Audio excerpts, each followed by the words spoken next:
I was born in the small town of Robinson, Colorado, Summit County, July 20th, 1893. Our house faced the east. We could watch the sunrise, which came up over Bartlett Mountain, which years later became famous for its molybdenum. In back of our house and to the west was Rosie Mountain, so many wild roses grew there, and back of Rosie Mountain was Sheep Mountain. When I was old enough, I started school. My first teacher was a woman and very nice. I enjoyed school, and the year went by very fast. The next year I had a man teacher, and I liked him too. Two of my closest friends were Florence Gallagher and Alba Holenberg. Alba used to have fainting spells. It seemed the altitude, 10,900 feet, was too high for her, so she was sent up to Chicago to live with an aunt. It seemed her health improved there.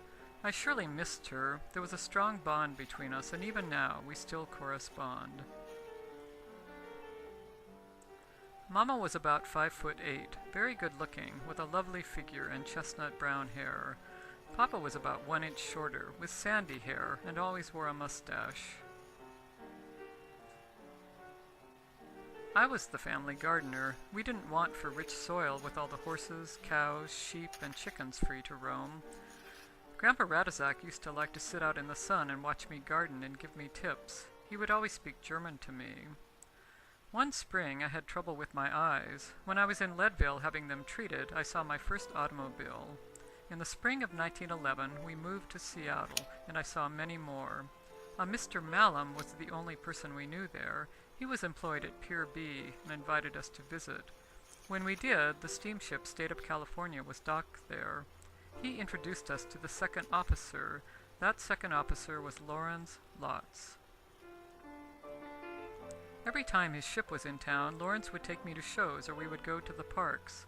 I also went out with men from the rooming house we had bought, especially Peter Bisson, who worked at Shorey's bookstore.